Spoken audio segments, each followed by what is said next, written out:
This Sunday, a special focus on the political debate over our personal freedoms in this country. Marriage equality. Do gays and lesbians have a constitutional right to marry? The Supreme Court is taking up the question. We'll discuss how far the country has moved on gay marriage politically, but is there still a way to go? One of the key lawyers in the fight, David Boies, joins our discussion. From NBC News in Washington, the world's longest-running television program, this is Meet the Press with David Gray. And we're back with our roundtable. We'll get some reaction to the gun debate in a few minutes, but I want to talk about the big issue of gay marriage that's coming up before the Supreme Court this week, and our roundtable was here to discuss it. Look at the polling, Ralph Reed, about Americans' views about same-sex marriage, and if we put it up here, it's worth really paying attention to. 58% support it in 2006. It was 36%. And the opposition is completely flipped. Now 36% oppose it only, and 58% opposed it back in 2006. Is this country, and therefore the Supreme Court, poised to accept gay and lesbian marriage as true marriage equality? Well, I wouldn't build a house on one poll. That same ABC News Washington Post poll that everybody's made a big deal out of this week, just a couple of months ago, it was 51-47 for same-sex marriage and against, basically a jump ball. We've got a poll in the last 2 weeks from Quinnipiac University, which shows it 47-43. On election day in the network exit poll, it was 49-46. This is all within the margin of error. Hillary Rosen, this is still an equally... It's clearly moved, but the idea that the American people are universally for same-sex marriage is just not backed. One of the things you look at, Hillary, you look at the youth vote. Yeah. You look at young Americans who supported overwhelmingly that same poll. 81% under 30 support marriage equality. Where are we as the Supreme Court takes this up? Well, and another interesting part about the youth vote, unlike a lot of other issues that Ralph works on, the evangelical youth, according to Alex Lundry, Mitt Romney's data analyst, over 60% of evangelical youth support marriage. So this is an issue that is just taking over the tide. And I think that the Supreme Court, as good citizens as they are really going to decide this case based on what's fair and right based on the Constitution, which is there a rational reason to treat two sets of loving couples differently under the law? David Brooks, the country is divided. I mean, there are 41 states that either ban it or treat gay marriage as something different than traditional marriage. Does that matter? Yeah, but I think the trend, I'm with Hillary, the trend is pretty amazing. Listen, we've had 5,000 years of Western civilization. Has there ever been a society that's given complete equality to gays and lesbians? Until ours and currently Western Europe, no. This is a big historic moment. And the movement, I think, is just overwhelming and gradual and almost irreversible. Now, why has it happened? One, because a lot of brave gay and lesbian people had the courage to come out, and people got to see them. Second, because it became about marriage. It became about order. It became about having committed long-term relationships which people conservative and liberal believe in. And so those two things have moved, I think, the debate tectonically. To me, the only fear now is the court. The court overreaches and tries to impose a solution from the top, and that sort of freezes and polarizes the debate. EJ, I want to get to you in just a second, but I want to come back to you, Ralph. I mean, David wrote back in 2003, we looked at your column 2003, you wrote the following: the conservative court is not to banish gay people from making such commitments, it is to expect that they make such commitments. We shouldn't just allow gay marriage, we should insist on gay marriage. What is your opposition to it? Well, I think the issue before the court and the issue before the American people, and they have, after all, voted in 31 state referenda and initiatives for traditional marriage. Only 3 have they voted the other way. So this thing tests very differently at the ballot box than it does in a poll. The issue before the country is, do we have a compelling interest in strengthening and supporting the durable, enduring, and uniquely complementary and procreative union of a man and a woman? You look at divorce rates, I don't know how no, durable but the answer, that would be an argument for why we ought to strengthen it. not why we ought to throw Let's it get EJ's reaction. And by the way, the reason why is because it's better for children, and all the social science shows that.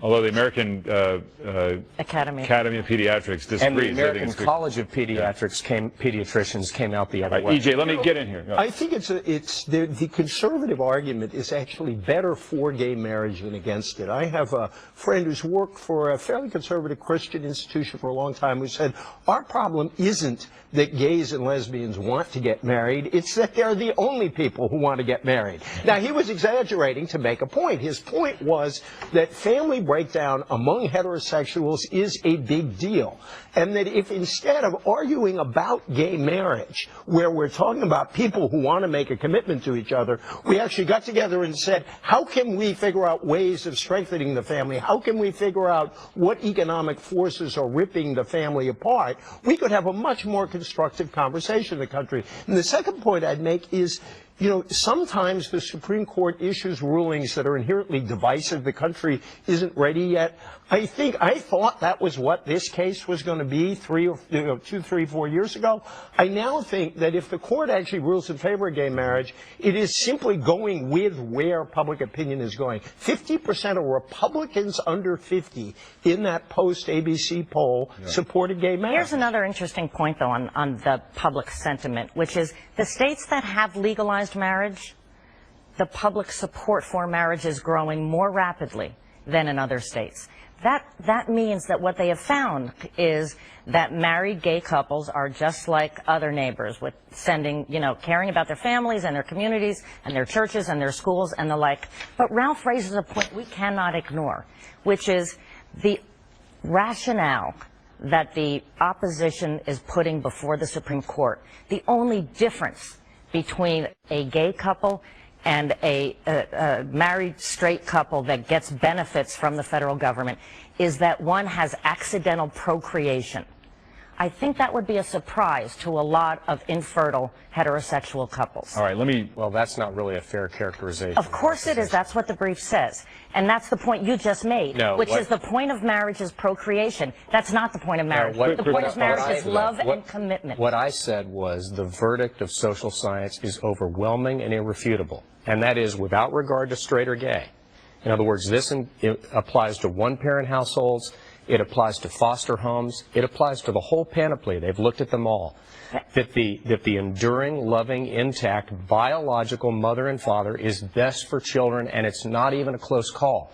And the only issue before the court is there a social good to that, and does the government have a legitimate interest in protecting and strengthening? Let me turn That's to the issue of what But is we're the not real... going to dispute on the science, but go ahead. Okay, we're back with our roundtable. I want to talk about the gun debate. One coda on this, Ralph Reed. I want to just ask you about the politics.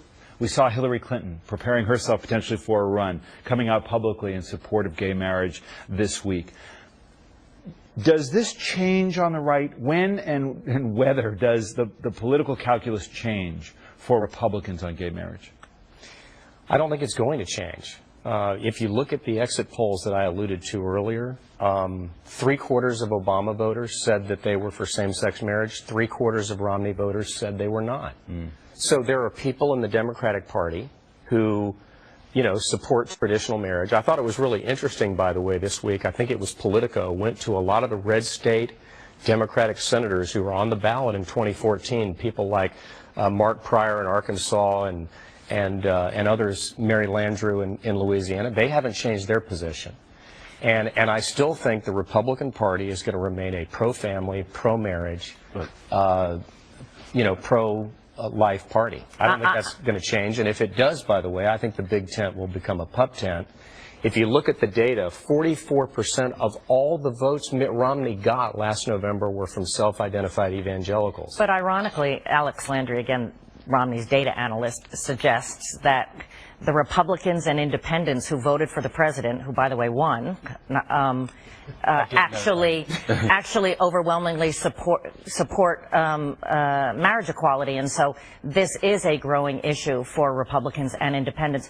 But I think the point that David Boies made is so fundamental, which is the Constitution either protects all Americans and all families or it doesn't. And politicians have never had the spine on personal issues, that's what the courts are for. What about to protect the spine of America? Let me talk about the spine on the gun issue, E.J. Dionne. I mean, this is coming to a head. Reaction to what you heard from Mayor Bloomberg and from Wayne LaPierre, who sounded this morning like there's a little bit of wiggle room on background checks, perhaps not what Bloomberg and others would like, but that there might be a background checks bill. You know, I always thought it was easy to criticize the extreme end of the gun lobby for extremism. I didn't expect to be able to criticize them for inconsistency. There was something very odd about an argument that says these gun laws that are being proposed infringe on the First Amendment, but we are not enforcing gun laws to restrict violence strongly enough. I think that's very peculiar.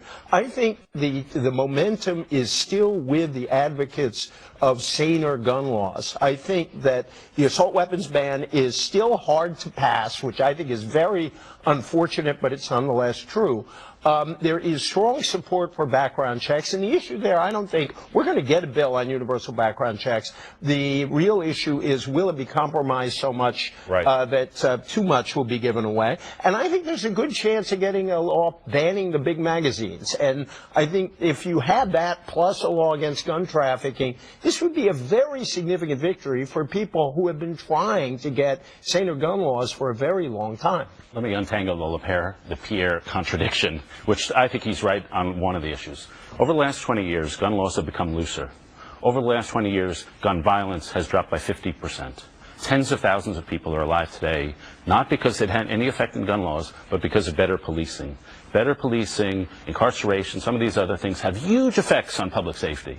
The gun laws, historically, the Brady Bill, the assault weapon, very small effects. I support them. I think they'd be moderately positive. I think the background checks would be moderately positive. There is no historical record that these rules will have a huge effect on public safety. There is a historical record that the stuff LaPierre is talking about, this is the one area I agree with him on, the policing, that has an effect. So my question is, why are we talking about these background checks and the magazines and the assault weapon bans, which may have a small effect? We're not talking about the stuff that has a big effect, and LaPierre, to his credit, is talking about that stuff. Meaning what? I mean, you're talking about police, or you're talking about school safety? The police, no, not the putting the guns in schools. What's led to the huge drop? Tens of thousands of people alive today. It's because policing has changed, parole policies have changed, incarceration has changed, the culture has changed. But how ironic that the very same people who are pushing against gun laws and reasonable background checks are also the same people who have insisted on billions of dollars of cuts in government spending on the very same safety workers and police and fire and the like that do have an impact on society. And I just don't think they can have it both ways. Look, this is going to come down to, you know, probably the 6 Democratic senators who are up for re-election in 2014. And I think what we're going to see is what Mayor Bloomberg said, which is that background checks and the points that EJ made are going to seem very reasonable and modest. You know, one of the things about the focus on the assault weapons ban, in my view, is that you're reaching for the stars. If you reach for the stars of the assault weapons ban, you might just get the moon of the background checks. Quick response, Rob. Well, our organization doesn't work on this issue, so I'm speaking only for myself. But I think the devil will be in the details. Look, this bill already exempts family transfers. So Newtown doesn't even get prevented by this. The mother could go out and buy an assault weapon because Harry Reid has already said that's not going to pass in the Senate, and she can give it to her son. That's what happened in Newtown. It happens under whatever the Senate and House passes. First of all, the second thing is a stronger gun bill. The second issue is that the background check currently is not really working. All right, I got to take a break here. Problem. We'll be back in just a moment.